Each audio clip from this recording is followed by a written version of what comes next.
Bonjour à tous, bonjour Marie. Salut Jérôme. Alors aujourd'hui, nous allons parler santé et nous allons parler fourmis dans les doigts. Est-ce grave quand on fait du vélo? À quoi elles sont dues? Comment les éviter? Et oui, en effet, Jérôme, de nombreux cyclistes se plaignent de ressentir des sensations désagréables, des sortes de fourmis dans les mains, d'avoir leurs doigts qui sont engourdis.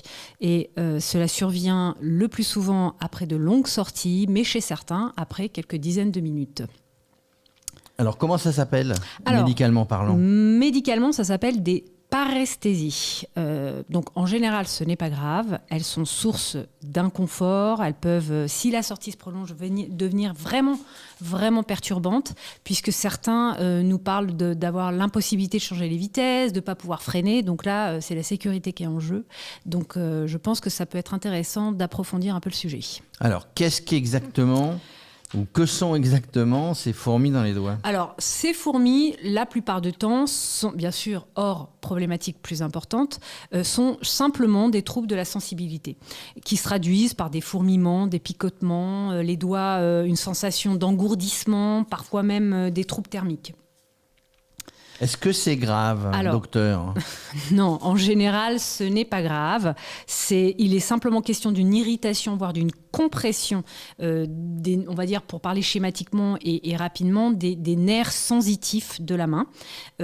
C'est rarement dû à un problème artériel, puisque si c'est un problème artériel, ça se manifeste plutôt par des doigts blancs. Et si c'est un problème veineux, plutôt par des œdèmes. Donc lorsqu'il est question uniquement d'une sensibilité, de fourmillement, de picotement, c'est généralement dû à une compression des nerfs. Alors il y a 3 nerfs qui sont concernés. Il y a, si tu veux, au niveau de la main, il y a 3 nerfs qui se partagent l'innervation et qui délimitent des zones qui vont être bien précises. Donc, que ce soit au niveau de la face dorsale et naturellement au niveau de la paume. Schématiquement et rapidement, on a le nerf cubital ou ulnaire, c'est le 4e et la moitié du 4e et le 5e doigt. Le nerf médian donne la sensibilité des 3 premiers doigts et de la moitié restante du 4e doigt. Et au niveau de la face dorsale de la main, on a le nerf radial qui donne principalement l'innervation du pouce, du 2e et de la 3e moitié du 3e doigt.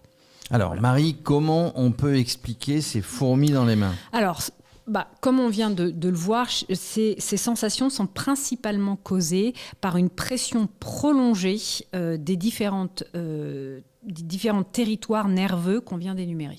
Alors, j'imagine qu'on peut les éviter. Est-ce que tu aurais quelques conseils pour atténuer ou pour éviter ces fourmis dans les doigts? Tout à fait. Généralement, ces fourmillements sont dus à une mauvaise posture ou une mauvaise position des mains sur le guidon. Donc, pour pouvoir, pallier ces fourmillements, j'entends souvent des cyclistes me dire je secoue mes mains, je masse un peu mes doigts. Donc, ce qui est déjà une très bonne chose, encore que lâcher le guidon n'est pas forcément la meilleure des solutions.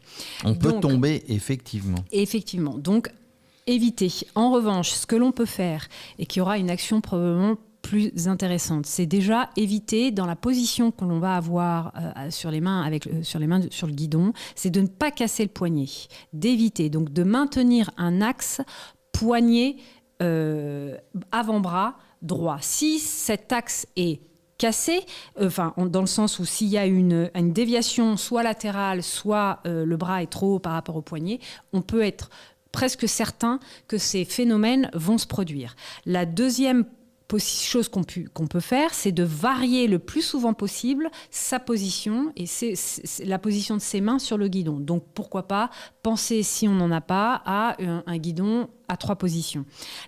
L'autre chose qu'on peut aussi venir faire pour pouvoir atténuer la pression, c'est de porter des gants qui sont renforcés, avec des protections renforcées, ou bien éventuellement également renforcer la guidoline.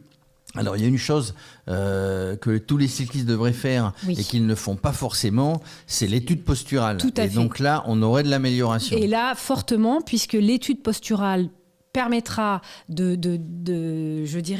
réajuster au mieux la position de la selle et naturellement celle du guidon. Et si tout ça persiste, est-ce qu'on a besoin d'aller voir un médecin finalement ? Alors, tout à fait. De toute manière, si les symptômes persistent, restent douloureux, la visite médicale est impérative, je le dis bien, puisque le médecin investiguera de manière un peu plus profonde et pourra à ce moment-là mettre en évidence, si c'est le cas, des problématiques plus, importantes, telles que le syndrome du canal carpien, le syndrome de la loge de Guyon, etc. Donc, pour de plus amples informations, je vous invite à aller voir sur le site de Radio Cyclo, où les détails sont donnés avec beaucoup plus de précision. Eh bien, merci Marie pour toutes ces idées, ces précisions. Venez retrouver tout ça sur le site, évidemment, de Radio Cyclo. On parlera régulièrement de santé avec vous, Marie. Merci.